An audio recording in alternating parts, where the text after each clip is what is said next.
Welcome, ladies and gentlemen, back to the Apron Bumps Wrestling Podcast. Seems we've been doing a bunch of show predictions and reviews over the last few weeks. I mean, it's already been, I can't believe, 2 weeks since SummerSlam already. It just felt like it was like, I don't know, maybe 5 days ago, maybe a week ago max.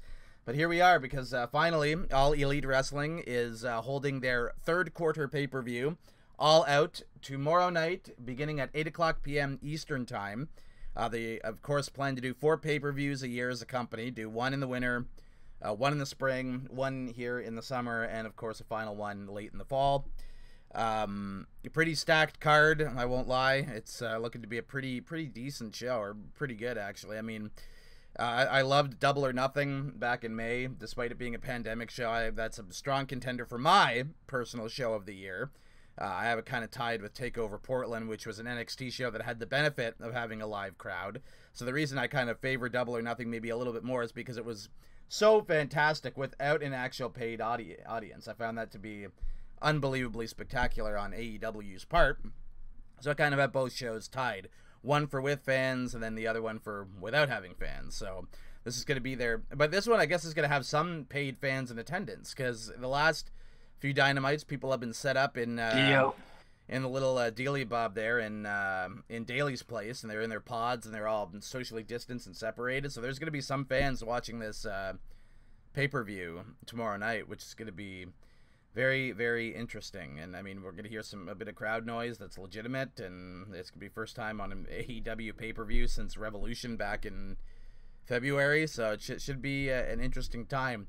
Before we start breaking down the card here, I'm going to introduce my co-host. He's been on many times before. In fact, me and him solely predicted Double or Nothing back in May. Mr. Brandon Moyes has returned to the show to give his predictions here. First time we've heard from him since talking about a few matches on the SummerSlam card. Before we break down into our predictions, Brandon, what do you think of the card that All Elite Wrestling has set up for tomorrow night? And do you think it's going to be a pretty good one? Are you kind of looking forward to a few things? What do you think of this card as a whole? Yeah, I'm looking forward to a lot of matches on that card. I mean, obviously the main event is the one I'm looking forward to the most. The Casino Battle Royale. I think there's going to be a couple of surprises. They have 17 out of the 21 superstars, but 4 are to be announced. Is there a new signing that we see? So that's always interesting to see. And honestly, surprisingly, the Dark Order match. I know a lot of people riff on the Dark Order. I'm actually intrigued in that, because I think Cody's going to have a part in that, because I can't see him being totally out of the All Out event. And then I'm actually, it's a pre-show match, but I'm actually psyched to see Britt Baker back as well. Yeah, which we might as well get right into that. Yeah. And we'll also get into the Dark Order stuff too, because I think that has a very big chance of opening the show, like the main card. But anyway, Britt Baker is having her return match with Big Swole on the buy-in, which is what AEW calls their pre-show. They have one match that they air before the main pay-per-view card starts, and Britt's going to have a return match on it. And apparently it's being billed as a tooth and nail match. I have no idea what that's supposed to mean. Yeah, me either. I don't know if it's like just another no rules match, or maybe it's a gimmick where, I don't know, there's a toolbox and it's filled with dentist equipment, and you can use dentist equipment I would think maybe that. Yeah, that's a pretty good prediction. As the gimmick is that you can use weapons, but they have to be weapons from a dental institute. I don't know, but they're having it as a tooth and nail match. I would have just did a full-on singles match, but they got a gimmick here. We'll find out what it is tomorrow. I don't really have much to say other than the fact that I thought Britt was going to get like a spot on the main pay-per-view card. I'm kind of surprised they bumped her to the buy-in. I mean, I've had a lot of people talk that they said, oh, maybe they should have put Brody Lee and his cronies on the buy-in. But at the same time, Brody's the TNT champion. He's the reigning champion. That would make him seem unimportant holding the secondary belt to be on the buy-in. So I think it was just a matter of, and the Bucks aren't going to go on the fucking buy-in. Yeah. They're going to be on the main pay-per-view card, even if their, match has very little build with Jurassic Express. They're making the main card. So I think it was just that the card was so full that just Britt's return match had to go there. I don't know. What do you think about that placement? I think the placement is 2 things. I think it's 1, to see if Big Swole can live up to a bigger mantra, and can she be one of those top female talent in AEW? So I think they want to see first before they put her on the main card. And I'd probably give you my prediction now. I also think it's on the pre-show card because I think it's Big Swole's match to take. Really? You think she's going to beat Britt Baker? Yeah. I think, honestly, I think it's going to be, Rebel's probably going to get up on the apron and try to distract the referee, and Swole end up pushing Baker into Rebel and rolling her up 1, 2, 3. I don't think she's going to get a finisher and a clean cover. I think she's going to win with some kind of distraction from Rebel, and then it's going to continue on.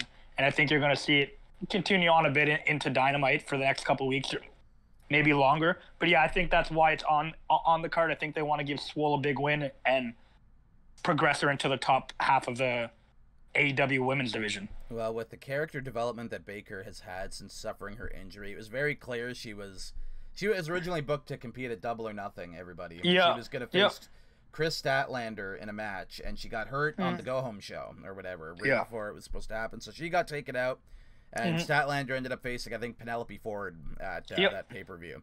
But I think it was very clear that Britt Baker was going to beat Chris Statlander with all the character development that she had done, with all the Shivani interviews that she was doing in that time building up to it. So here she is. She's been on television in a wheelchair, hamming it up, building her heel character more, getting a decent amount of TV time for somebody who's been hurt. Yeah, exactly. And here's her return match. I see her taking it. I see her winning this return match. I don't see how you put all this time and effort into building her character only for her to take a loss in her first match back from injury. Yeah. So I can understand where you're saying where Big Swole would kind of get the rub, but I don't think Big Swole's being built like Britt Baker is. Not yet, anyway. No, but going back to our predictions on SummerSlam and NXT, I don't think Britt Baker losing the match, I don't think it really hurts her character. And I think we've had conversations, off apron bumps and that on NXT to AEW's women division, and AEW's doesn't have a lot of top tier women. I mean, they have Nyla Rose, Shida, obviously, and then Britt Baker, and they're trying to push Statlander and Penelope Ford to become that fourth girl that's really good. I think they want to really push Big Swole to be in that contention of top tier women, because she has actually been really popular since I'd probably say Double or Nothing, just before then. So I would think what would hurt more is Big Swole losing, because then you still have Shida, Nyla Rose, and Britt Baker, and you really don't have anything after that. You got really a 3-women division, and then everything after that is average. Yeah, but if Baker wins here, that'll immediately put her into title contention, and I think she's the next challenger for. I think she is too. Yeah, title. So I think when she grabs that belt, I think she's gonna hold it for a while. I think so too, and I think she's getting built up to be the next challenger. But we will talk about more of the women's championship picture in a bit. Yeah. So you're gonna stick with the babyface Big Swole winning this here buy-in match? Yeah. I'm not gonna say she's gonna win by finisher. I think Rebel's gonna probably mess up Britt Baker, and Baker's going to turn more heel and maybe attack Rebel after the match. But I think Swole will probably squeak out a win, I would say. Okay, I'm going to go with Britt Baker winning her return match here on the buy-in. I mean, maybe they could get away with her losing on the buy-in or whatever with less people watching. Yeah, exactly, Whatever, but I'm going to stick with Britt Baker winning her first match in, 4 months? She's been out. Exactly, 4 months now, right? So I go with that. Now we're going to go to the actual main pay-per-view card, which, again, I always attempt to piece these things together, and I'm always completely off, but that's the fun in prediction. So I'm pegging the Dark Order bout, the Dark Order 8-man tag team match. So that's the team of Brody Lee, Colt Cabana, Evil Uno, and Stu Grayson against Camp Cody, I guess I can call this group unofficially, which is the team of Matt Cardona, the former Zack Ryder, Scorpio Sky, and the Natural Nightmares, which are, of course, the team of QT Marshall and Dustin Rhodes. Interesting that they went for an 8-man tag team match here and not a Brody-Cody rematch, but they're really selling this Lariat killed Cody thing. Like, he's been off TV for a couple weeks now. He's not on this pay-per-view card, so they're really going all in on Cody being actually like hurt from Brody squashing him. So they're really doing this storyline a big thing. And so now all of Cody's like friends are basically stepping up to take on the Dark Order for in honor of Cody getting hurt. So I mean, this should be. I mean, I love Brody Lee. I think he's like one of the best big men in North American wrestling, at least. Colt Cabana, he's been a solid wrestler for years, and the Dark Order are kind of coming into their own. Like, as you said, people like to shit on them, but the gimmick was pretty bad in the fall. But I think it's developed into something pretty good on TV now. Now that we're in September of 2020. And they've almost been on television for a year. I think adding Brody Lee as their leader and giving him like having his character be involved with them and seeing what they do as a group with an actual leader now, I think that's done nothing but good things for the faction, and I find them more than tolerable. I find them to be kind of a decent little heel act on television, and I thought they were pretty cringe in November, December of last year. Yeah, exactly. Yeah. So they've grown a lot, and I mean, this should be an interesting 8-man tag. I mean, Brody's great. Yeah.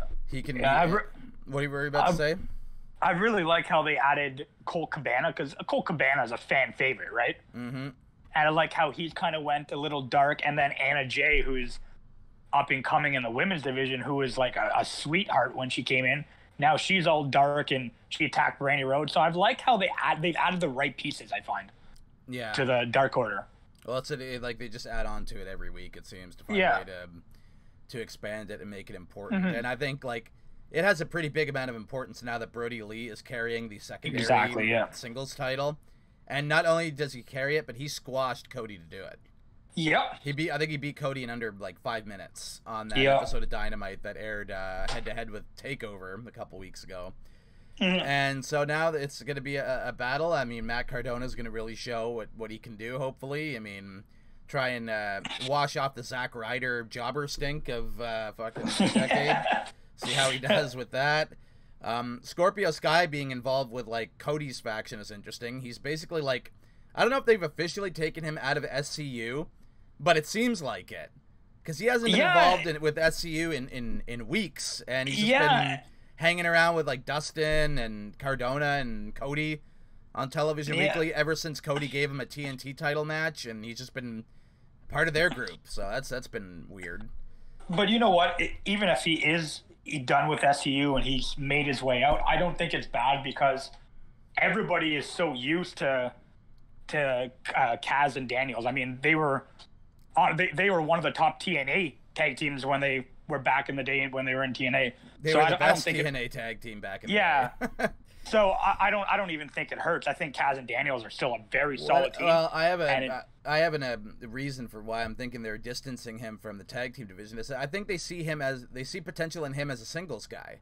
I think this is their way of like taking him out of a tag team thing. Sure, he's like in a faction, but it's in a faction that's related to the TNT title, which is the secondary belt. So exactly. I find that they're doing that so they can establish him as a singles wrestler. Like AEW does their top 5 for each division. So they do top 5 for the male, top 5 for the female, top 5 for tag team. And Scorpio Sky has been like number 5 the top 5 singles dudes for the last couple weeks. I mean, they're placing him there for a reason. They're clearly trying to turn him into a single star of some kind. So we'll see how he does. I don't mind if he's in SCU. Like, you could have a 3-man trio, right? But keep Kaz and Daniels as the tag team and just make Scorpio Sky the singles guy. It's like New Day on SmackDown in WWE. It was always back then it was always Big E and Xavier Woods. They were the tag team, and Kofi was the single star. So I think they should, if they do keep him SCU, just do it that way. Regardless, again, I'm not saying that they've broken him off from SCU entirely. As I said, I think he's just taking a break from it, or they're just kind of establish him in the TNT title picture. But I have noticed that he hasn't really been involved with Kaz and Daniels over the last couple weeks to a month anyway. And they've been doing a lot of stuff as a team together without him, and he's been doing a lot of stuff around Cody's faction and this TNT title picture. With that being said, I assume the Dark Order will win this 8-man tag here. Oh, really? I would hope so, because you got to keep Brody Lee's momentum going for that eventual rematch with Cody. You got to really build him up as this fucking big force, right? So I'm on the other end, and it's not because I don't like the Dark Order. I think, like you said, they should win. I don't think they win because I think Brandy Rhodes comes out, she attacks Anna Jay, and then I think Cody attacks Brody Lee, and I think Cardona gets the pin on, I would probably say, Stu Grayson. Okay. So, yeah, Cody cost them the match. Yeah, and it just sets fuel to the fire for their, continued rivalry. But I think they want also Cardona to get a win on the pay-per-view and maybe build him towards something in the future. So I would go. That is an actual really rock solid prediction, and I'm going to give my opinion on that right now. So I'm just thinking of it as a perspective that they want this Cody injury to be so legitimate that they keep him off the pay-per-view, right? That's why I'm going with this prediction. However, and I'm going to stick with my prediction, but I will say, if Cody does show up and end up costing them the match, like if Cody's on the show, they will be losing. If Cody is on this pay-per-view and they do not keep him off, he will cost them this match, like as you said. That'll be his big return, right? So it depends if they keep him on the show or if they bring him back. I really don't know. With him missing 2 weeks worth of Dynamite and being exempt from a pay-per-view card, it makes me kind of think that maybe they are gonna keep him off the pay-per-view and really sell this. Right? It's just I can't see, like when we were talking before a couple of days ago before Dynamite was on television. I told you, I said I can't see the Young Bucks not being on the card, and I same way with Cody. I know Cody doesn't have a scheduled match. I just can't see him not making an appearance. That'd be a little shocking to me. It may be a little shocking, but they want this to be shocking. Like they did the whole big stretcher job after Cody got squashed. Meanwhile, may I remind everybody that Cody got squashed by Brody Lee. He sold the injury. They were gonna stretcher him out, and then the Dark Order actually attacked him and beat him up after he was placed on a stretcher and destroyed him more. And there have been 2 episodes of Dynamite that have gone by, and he's been off both of them. And he hasn't been seen since he got squashed. So if you really got to sell that throat injury or whatever injury they're doing with him not being on the pay-per-view will really sell that. People will be like, well, maybe he is actually hurt, and it sells the storyline well. Do you think maybe they held him off Dynamite for 2 weeks because he'll play a part in the match? He could. Maybe that's why he could, but I'm not saying I know which way or the other where they're going to go here. Yeah, exactly. Right? That's why it's a prediction. Right? So I'm going to stick with mine and say they're going to keep him off the show, but if he does show up, he will cost the Dark Order the match. To keep the program going. I think there's a good 50-50 with each of our thought processes here. It's just a matter of who's actually going to be right? Like that's exactly right. That's it. That's why it's a prediction. So we shall see. But at least we got some intrigue going into this match. There's a lot of stuff going on with it. So look at this is a potential opener, and we've been discussing it for what feels like at least 10 minutes now. That's how much storyline has been compacted into this angle. So it's I give that the utmost credit. It's amazing what long-term booking can do for a television program, eh, Brandon? Exactly. When you can book months in ahead and you have a plan to the next pay-per-view and you stick with it. You don't have to have a pay-per-view every month. Fucking crazy bastard ain't changing the script the day of the show, despite it being written for a week, and then he rewrites it hours before it goes on the air. Wow, amazing how well a product can do when you stick to long-term booking. Right? Exactly. What an idea. You give the right guys time, they can produce, man, and make good matches. So. Oh man, yeah, exactly.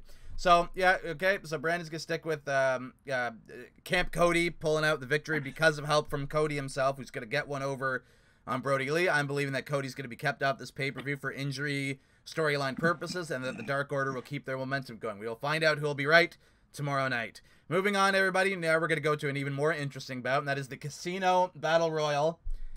21 men to be competing. You said there's 18 participants announced for it already, though? No, 17. I counted earlier. 17. Okay. Yeah. So there's a few open spots. And the winner gets a AEW World Championship match sometime in the future, like Brian Cage had for winning the Casino ladder match. So the participants listed that I have here are Darby Allin, Lance Archer, Brian Cage, Ricky Starks, Pentagon Jr., Ray Phoenix, The Butcher, The Blade, Eddie Kingston, Sean Spears, Billy Gunn, his son Austin, Jake Hager, Santana, Ortiz, Chuck Taylor, Trent, and then the rest are and two VMs. and a couple that are to be determined. So there's 17, 18, 19, 20, 21. So there's 4 open spots. Yeah. Going into the pay-per-view. So who knows who those could be filled by. I guess we'll find out. This is, to me, a lot of people are looking at it going, oh, well, Darby or Lance Archer, right? If Moxley were to win... I would think, right? Yeah, if Moxley were to win, it's probably Lance Archer. If MJF were to win, it's probably Darby Allin. Man, I'm going to say Darby Allin because I think it's his time. Right. But I got a couple of bold predictions, or not bold predictions, maybe a couple things to watch out for. I think Sean Spears would be a trendy pick to win. I just think, I know if MJF wins and it's heel versus heel, it might not work out, but I think he's a trendy pick. I think he's a dark horse in the match. I like what they're doing with him lately. And then I would say, this is probably not going to happen, but I've read a bunch of articles over the last month, even one with Tony Khan and Cody. They really are really, really high on former WWE superstar Rusev, who's probably won't have the same name. I'm thinking one of those 4 open spots are for him. Oh, that's a big deal if he's actually in the match. They said they really want him. He was on Twitch. He's been on YouTube saying, my wrestling career's over. I just want to be a streamer. Yeah, but I heard that was because, like, he's saying that, but he's actually nursing an injury right now. Yeah, if he is on the card, I would say he's the guy that's going to win. Yeah. If he's in the match, I'd say him, but my 3 predictions in one, I'd say, don't be surprised if he's in the match. Sean Spears is, I would say, he's probably going to be in the last 4. He's a trendy one, I'd say. But I think Darby Allin and Lance Archer are probably your two guys that have the most percentage of winning that match. Yeah, I'm personally of the thought that Lance Archer is going to win this thing. I think. Really? I do. Think so I know it's later on. We'll talk about that later on. If MJF wins, right, and Lance Archer wins, how do you even set up a match like that? Because they're both 2 heels, right? Who said I think MJF is going to win in the main event? We'll get there. Yeah, I mean, but I think Lance Archer. That is true. Again, if it's won by somebody who's previously announced, because if one of those 4 vacancies win, well then, like, I don't know, because they did that at the with Brian Cage, with the Double or Nothing thing. The new signing won the ladder match. Yeah. So they have kind of a habit of having the new signee win the thing. Yeah. So it could be. I mean, I haven't heard of any signings or anything like that, but I mean, they're probably saving it for a surprise if there is one. Yeah. I'm still hoping, and the hope's probably gone down the drain now, but I'm still hoping Pac returns and just surprises everybody one day. I miss that man.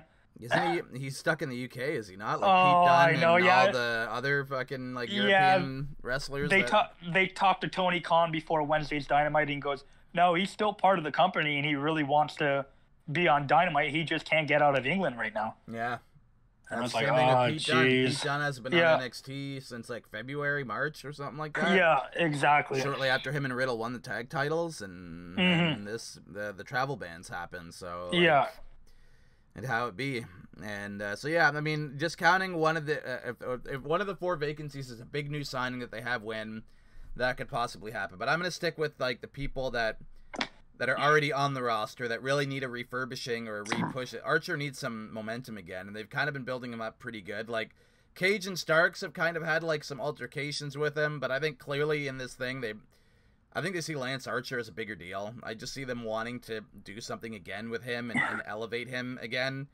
So you don't think they go the route of maybe Darby winning and starting a feud in match with Archer and Cage and maybe progressing that on maybe to the next event? That's possible. Yeah. I'm just thinking a heel wins this thing rather than a babyface. Yeah, okay. So, okay. Like, I mean, if a babyface does win, I think it has to be Darby Allin. Yeah, it has to be, right? But I'm thinking a heel wins this bad boy, and my eggs are in the Lance Archer basket. Okay. As of right now. That's a great pick. Again, aside from the 4 vacancies, which one of those 4 vacancies could be a big, massive signing that they want to push right away, that's a complete mystery. I'm just looking at it from the participants that have been fully announced and have been on the AEW roster and who they might want to push or give a big win like this to. So I'm loving these predictions. We haven't agreed on one yet, which it makes things more interesting. I'm getting real heel heavy here too, which is there you go. We're getting right interesting. Into it. Usually I'm not. Usually I like to give the baby faces a little something here. But like it's just like it seems like some heels need building. So, but exactly, I could end up wrong and but I gave you points. I did say like if Cody does show up, that the Dark Order is probably gonna lose because he's gonna cost them their 8-man tag. So it depends on him being booked on the show or not. So that's a thing there. But yeah, I think a heel is gonna win this Casino Battle Royale, and I think that they want to rebuild Lance Archer ever since he didn't capitalize on winning the TNT title, and they want to kind of rehab him quite a bit. So. And that's that. You got any final thoughts on this Battle Royal and want to definitively? No, you pretty much said all you want to say about it. Yeah, I got my prediction, and I think yours is very good as well. So we're gonna have to see come Saturday night. Yeah, I mean, come tomorrow night, it'll be interesting. So, and then after that, everybody, I imagine this match might be next. I just kind of slotted the Young Bucks, Matt Jackson and Nick Jackson against Jurassic Express, the team of Jungle Boy and Luchasaurus. So. On the go-home show, there was an 8-man tag on Dynamite where the winning team would be booked to face each other at the pay-per-view. So SCU, who we mentioned earlier, that being the team of Kaz and Daniels, teamed with Private Party, and they took on Jurassic Express and the Bucks. So, not surprisingly, Jurassic Express and the Bucks won that 8-man tag, and they have a tag bout against each other here on the pay-per-view. This is probably going to be all kinds of fun. The Bucks are one of the best teams in the world. They're amazing in the ring. Jurassic Express has a lot of potential. Jungle Boy is really kind of coming into his own as a wrestler. He just gets it. He knows how to work. He's a prospect. They want to do something with him. I think they see him as a young guy to build around for the future. It's clear with how they use him. And then Luchasaurus is a very athletic, powerful, big man worker who is also very good. I mean, even though there's no real story or build going behind this thing, like the athletics should be fucking damn impressive, and it should be exactly. It should be a athletic showcase, an athletic spectacle. I expect here. I don't know. This one's kind of hard to call. I don't know what to think about this one because if you have Jurassic Express win. That kind of makes the Bucks lose again, and they've been kind of getting frustrated with a bunch of shit on television this week, and they've kind of been, hot and cold, and they have some stuff go their way, then some stuff doesn't go their way, and it's been kind of back and forth with them. They haven't been getting the consistency they would like. The Hangman cost them a shot at the tag belts, and they're pissed about that, and now they have a match with Jurassic Express on pay-per-view. So if you have the Bucks lose here, it continues kind of like their downward spiral thing with the FTR looming in the corner. But I mean, with FTR looming in the corner, we're going to get to them. You might want to have the Young Bucks win because they might be slotted to, challenge for the tag titles come the fall time. So I don't know what to think about this match. It could very much go either way. I'm the same way with you. I think man, the Young Bucks are the Young Bucks, man. They can take they could afford to take a couple of losses. They can, for sure. I agree with that. To me, if Jurassic Express take a loss here and then takes a loss on Dynamite to, I don't know, Best Friends or FTR in a singles match, to me it hurts them more because people aren't going to see them building. The Young Bucks are always going to be top tier. Doesn't matter if they lose 3-4 matches in a row.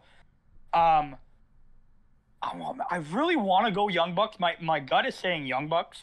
But my head is saying Jurassic Express. I'm feeling the exact same way. Jurassic Express to win, so that the Bucks it continues their frustration storyline. Yeah. Oh fuck, we blew a pay-per-view tag match. Yeah. Maybe FTR is in our heads. But I also think if Jurassic Express wins, maybe it vaults them up to maybe number 1, and in a couple of weeks after this pay-per-view, they get a title shot with FTR. Whatever happens there. And then maybe you progress the Bucks and FTR closer to the next event. So you start building that. So that's why I think Jurassic Express has got a little bit of an edge. Yeah, I think I might just give them a little bit, just because of the storyline progression involving the Young Bucks. Yeah, it's more about progressing the Young Bucks via loss than it is about building Jurassic Express.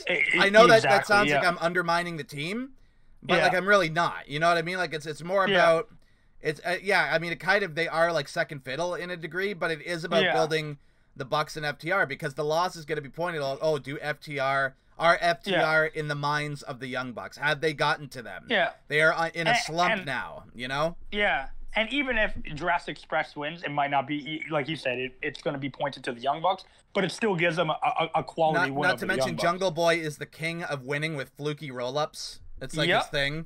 So, like, he can catch one of the Bucks with, like, a quick, like, small package or some shit, and they win. Mm-hmm.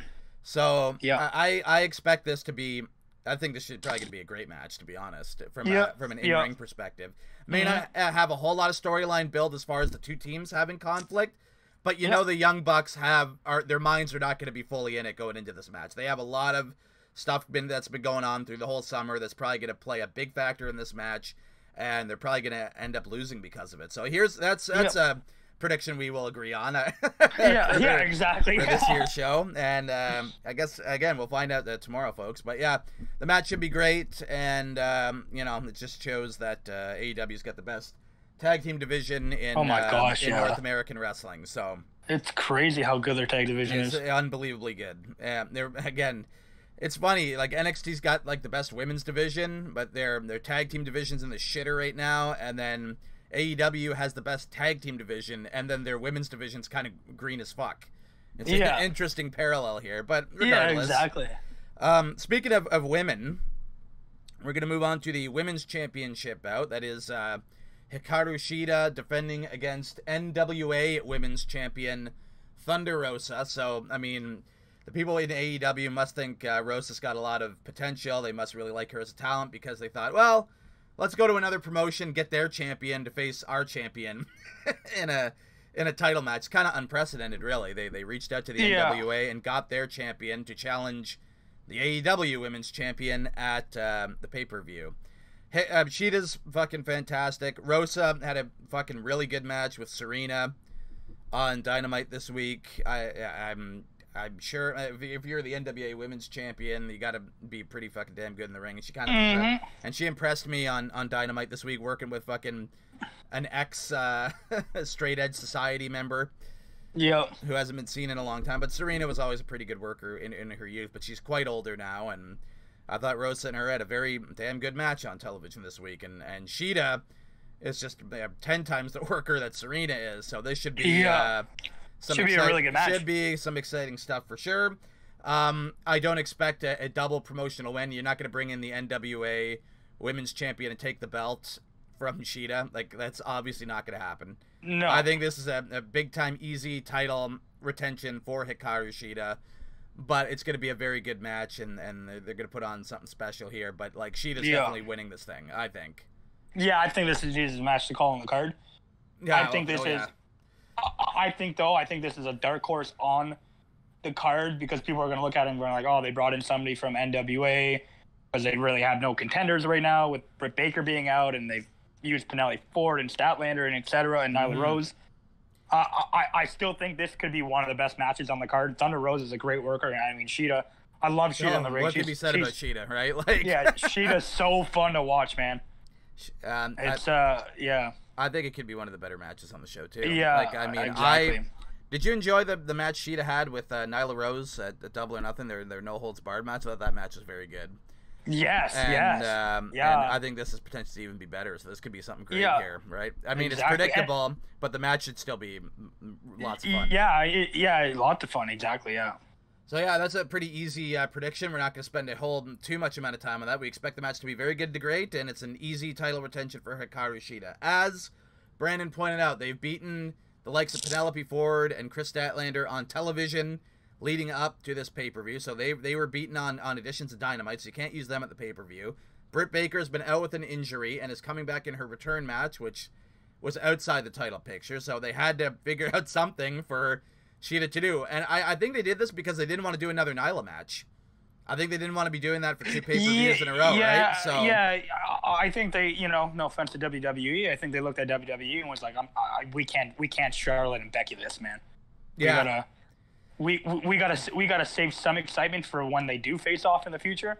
Because may I remind everybody that ever since Nyla dropped the belt, she has been consistently ranked as the #1 female challenger since Double or Nothing, and she ain't on this pay-per-view. So my opinion is that they just didn't want to do that title match again. Yep, exactly. So they looked to the NWA and has to use Thunder Rosa for a show, and they both agreed, and now we have this match. But yeah, I would say probably one of the easier matches to predict on the card for sure. Exactly. Moving on, we have the AEW World Tag Team Championship match. The team of Kenny Omega and the Hangman Adam Page, defending against FTR. That's the team of Cash Wheeler and Dax Harwood, the former Revival from WWE and NXT. This also has the potential to be fucking awesome. Yeah, given the guys involved. Omega and Page have been a killer tag team since AEW put them together. Having the matches with the Young Bucks, the Lucha Brothers, Best Friends, all the tag title defenses that they've had have been phenomenal. I'm worried. Team. What are you worried about? I'm worried about this match because of what happened in the last couple of weeks with Page and the Young Bucks. I think it's going to have good potential. Like, it's going to be obviously a really good match. I think the ending is going to make a lot of people mad. In what way? I don't think it's going to be a tag team finish. I honestly think, I've called it so many times I don't want to call it again, but he did mess with the Young Bucks. I'm either thinking they're going to try to break up the Elite, so maybe Page turns on Omega, or Matt and Nick Jackson do the same thing Page did to them, and that's how it ends.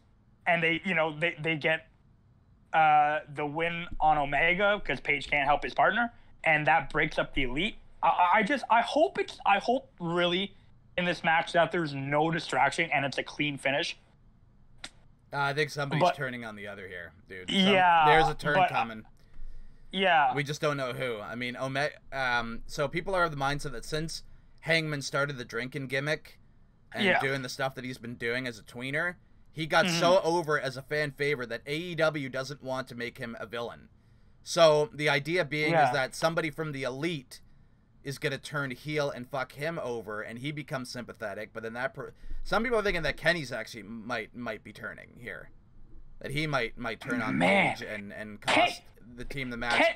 Yeah, Kenny's like, man, I'm not gonna compare him to anybody, but he's almost like John Cena, where it would be weird to see him as a heel and a turn. He was a heel pretty much his whole career in New Japan, though. Yeah, that's very true too. He just hasn't been a heel in AEW. That's all. Yeah, I think FTR is going to win the match. Obviously, I'm in agreement of that too. Whether there's fucking schmoz or not, FTR is winning the belts here. Yeah, for sure. the prediction that has to be we got to try to make is what shenanigans is going to go on, right? Is it going to be the Young Bucks? Somebody is gonna fuck Page over, and that's what's gonna cost them the tag titles. Unless but what'd be really shocking is if they just lose the belts normally and nothing fucking happens. Yeah, imagine that we go, who's gonna turn on who here, and then it still doesn't happen at the pay-per-view. So yeah, I think they really like Omega and Page and are having trouble doing it, but. Your tag division is because what's funny is they put them together so that somebody could turn on the other, but then they got really over as a team. Yeah. So AEW kept them together for months. Yeah. And now they're, I'd be shocked if they retained here. There's no way they retained against FTR, right? There's no way. There's no way. I don't think they return again. Yeah, retain no against way. FTR. I'll be shocked if FTR loses this tag title match. I'll be shocked. Yeah, me too. If there were ever a team for Omega and Page to drop it to, it's this hot fucking tag team you signed coming straight from WWE. The team that you want to face the Young Bucks long term in the fall, which is probably going to be a tag title match. And whatever, I guess a Full Gear or whatever they call the November show. Or December or October, whenever they end up having it. And I think that's the long-term plan, is to do FTR and the Young Bucks at that show, which means it'd be building for like fucking 6 to 8 months by the time you do it. So yeah, Omega and Page, I think, are definite schmoz or not, they're losing here, and FTR win the belts. Yeah. I just don't know if there is a schmoz, what that schmoz is, and who causes it. I guess that's the reason to tune in tomorrow, folks. Exactly. Yeah. But a lot of people are thinking that Kenny is actually going to turn on Paige in honor of the Elite, or for the Elite, or whatever. Or also, here's another speculation thing that I didn't come up with, but I read, and I thought it like on Reddit, and it was quite interesting. That Kenny was the one who told Paige to cost the Young Bucks so that we don't have to face them again, like when they almost beat us at Revolution. But Paige took the heat, and the Bucks think it was because FTR told them to do it, but in reality it was Kenny. And then when it comes to the pay-per-view time, Kenny will just turn on Paige and be revealed as like this evil little mastermind to kick off his heel turn. I like that. I don't know if that'll happen, but that was an interesting theory that I read. Yeah, that's a pretty good theory. I like that one. Yeah, I mean that's full on dreamy fantasy booking there, but that was just a cool theory that I'd read up and thought I'd share here on this podcast, because a lot of people seem to think that of the two, Kenny's the more likely to turn because Hangman's the hot superstar, and you don't fucking turn the hot superstar when they get a ton of momentum. So we'll find out tomorrow night, folks. But I think me and Brandon are in full agreement that FTR win the tag team titles here, and this is the end of the Omega Page tag team title reign. Any last thoughts on this here match, Brandon? No. We both agree on it, and I think exactly FTR's title to win. Yeah, after that, we have Matt Hardy versus Sammy Guevara in a Broken Rules match. So I guess that's just like the Broken Universe's version of an Extreme Rules match. Match with weapons and plunder and all that sort of stuff, but they made it more interesting. On the go-home show to Dynamite, Matt Hardy had a pre-tape promo where he said, if he can't beat Sammy, he's done with AEW. He'll leave. He's done wrestling. So, I mean, they've had Sammy basically dominate the feud. So, Matt's got to get a win here. Well, right? I mean... Right? Like, I mean Sammy beat him in the tables match. He fucking busted him open. He's beat the shit out of him for weeks on television. Already has a win over a legend. Matt's career's on the line. They ain't going to take him off television. He ain't going to leave. No, he just signed. That's to me... Matt's got to win this. I think. To me, making that on Dynamite, saying that it's for, if he loses, he's gone, it just made it one of the easiest matches to predict on this card. Yeah, up there with Shida and Thunder, right? Yeah, I think it's Matt Hardy all day. Yeah, I expect it to be fun. Sammy has all the potential in the world. He's another long-term guy that they're going to build behind. He's a great worker. He's young. You can build a future around him. Matt is the veteran presence, but when you have the veteran, you can't beat them to death. You got to let them have some wins too, because if you beat them a lot, then they lose all credibility after a while. So Matt's got his time. He's lost to Sammy. Now this is basically the rubber match with Matt's career on the line, which he just got to AEW in March. Yeah, I think this is an easy win for Matt Hardy. Another babyface win on the pay-per-view. Yeah, exactly. To me, they should have made it just a Broken Rules match and no, hey, if I lose, I'm gone, just to make it more intriguing to the fan. But ever since they put that, I think it's a very easy predicted match. I guess maybe they're just assuming maybe some people don't critically think about these matches and go, oh, maybe Matt will lose and and exactly. Be done, right? And you're not going to lose a big veteran like that who just signed in March. And exactly. Yeah, he's been there. Unless Matt low-key wants to retire and be an agent, but I don't see that. No, spoiler alert, but he just had an interview with Chris Van Vliet on YouTube. Oh, that guy's amazing. His interviews are so good. Yeah, he just had it I think they posted it Monday, and he said, I still got 2 to 3 years left. Yeah. Well, you're not going to lose. So with him saying that, and he's talking about staying in the ring and being on television, he ain't losing. So, but I expect the match to be good. It should be a fun brawl. It should be good storyline behind it. Matt's trying to get Sammy to leave the inner circle and be his own thing, and then Sammy kind of well, who the fuck are you to tell me how to run my career? And it's caused them to it's been a good feud. Yeah, I've enjoyed it. It's been going on throughout most of the summer, so this is basically, I would imagine, is the blow off. It's probably gonna be the last match in it, but it's good stuff here. But it's an easy Matt win in my opinion. It's right up there with the tag title match and the women's title bout for being the most predictable on the card. So moving on, we go to the Mimosa Mayhem match. Chris Jericho taking on Orange Cassidy. Now, in this match, you can win by pinfall, submission, or in the most goofy way possible, throw your opponent into a tank of mimosa. What is mimosa, you young people might ask? It's champagne mixed with OJ, baby. So, this is another hard one to predict.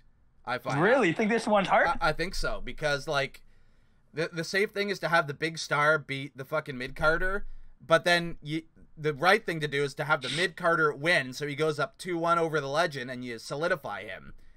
But I don't know if they want Jericho losing to Orange Cassidy on pay-per-view. Sure, like, but you could do it by having him push Jericho into Mimosa, and, like, he's not pinning him or making him submit. So I guess you could do that. Like, if I were booking this thing, I'd have Orange win, because, like, he would go 2-1 over Jericho, and that would put him over pretty big, because he beat him at some time, like, in the last month on TV, because their first meeting at Fyter Fest, Jericho won in a very good match, but Jericho won in the end. Then they had a rematch 3 weeks later, and Orange Cassidy won that bout. So this is their, much like Matt and Sammy Guevara, this is their rubber match. And, but I could see just AEW booking Jericho to win the thing because he's the big superstar. They're arguably their biggest draw on the heel side. I don't think I'm bluffing with saying that. No. But, like, Orange is just, he's being built up so hugely by being involved with Jericho and feuding with him and feuding with a veteran of the industry for 20 years. Like, this is, like, Orange Cassidy's value has gone up big time since feuding with Jericho, I think. Like, it's just, he's on another level now that he's feuded with a top-tier talent for this long. Yeah. And I think the right thing to do would be to have Orange win. And as I said, you could throw your opponent into the Mimosa tank, and that doesn't involve Orange making Jericho pin him or make him submit. So there's a way to protect Jericho in the loss, but you still give it to Orange. But, like, with Jericho being the big draw, you could always see the promotion just giving him a win on pay-per-view over the mid-carder. What do you think, though, Brandon? Yeah, I think it's going to end that way. I think Cassidy's going to throw him into the Mimosa tank. Yeah, I guess that's where we're just going to agree on, but can you... When I was looking at it and seeing, like, what match was, and they added that to it, I was like, oh, that's definitely the finish. Yeah, because that means he doesn't have to pin Jericho or make him tap out, right? Exactly. So... Yeah, and then Jericho can use that even past the Orange Cassidy feud. He can use that as, oh, I never got pinned. Yeah, that shouldn't be on my loss record. So it really protects both guys, and I think that's the way they'll go. I think so too, because then you give Orange the second win over Jericho on a pay-per-view, which is a big deal, regardless if he's just pushing him into a Mimosa tank. Jericho doesn't get pinned or doesn't tap out, so he's got a fail-safe and can bitch about it like a heel, and he keeps his heat.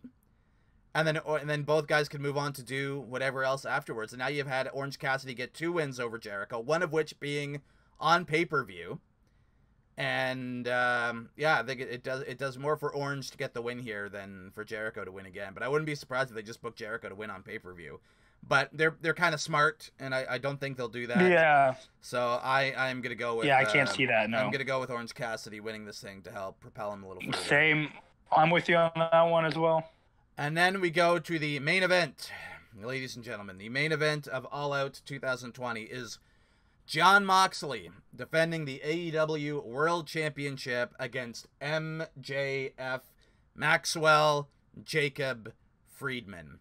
The best promo out of most people on ever. It's just, he's unbelievable on the mic. 2 masters of the mic, actually, competing in this match. Yeah. You got Moxley, who's the top babyface champion. He's been beating everybody. And now you've got MJF, who's slowly been getting wins over time and talking shit. And he's been the #1 ranked male challenger for months. He's been #1. Like, shortly after he beat Cody at Revolution, he got close. He got to #2, then he ranked up to #1, beating Jungle Boy at Double or Nothing. It was a fantastic match. Probably my second favorite match of the whole year. And now here he is. He's in title contention, and he'll be main eventing the summer pay-per-view against Jon Moxley, challenging for the world title. Now, for a long time, I thought MJF was probably going to win this match.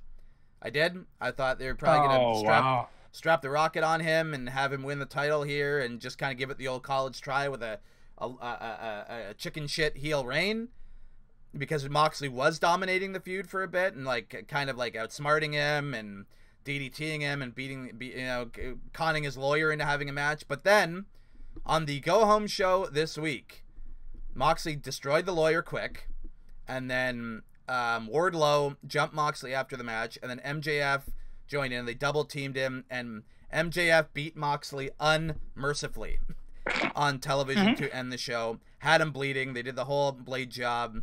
Moxley's there bleeding and practically dead, and MJF stood tall with the championship belt. Booking logic usually dictates that when a heel stands tall with the belt on the go-home show, they usually don't end up winning at the pay-per-view. And Moxley has had a really long, dominant reign, and I don't know if it's going to end, because, as I mentioned earlier with the Casino Battle Royale, they could have Lance Archer win that thing, so that's a big monster heel dude with Jake Roberts as his mouthpiece, now targeting the world title, and there you have killer champion Jon Moxley still champion, and that could be the fall program going into the quarter 4 AEW pay-per-view. So due to how the go-home show went with MJF standing tall in the end over Moxley, and Moxley kind of bleeding and all that stuff, and the fact that I think Lance Archer is going to win the Casino Battle Royale, I see MJF giving it his all, but I don't know if they put the belt on him here. I still think Moxley is going to retain the championship. Wow. I didn't think it before this week, but I think of it now. One day before the pay-per-view, I do believe Jon Moxley will retain the world title in the All-Out main event. What do you think about this match? Yes. What do you think about this match, Brandon, and what are your predictions for it? I'm most pumped for this match. I think it's going to be a great match. I think the build up to this has been amazing. I think it's just going to get better, considering it's the main event, right? So it should have the best build.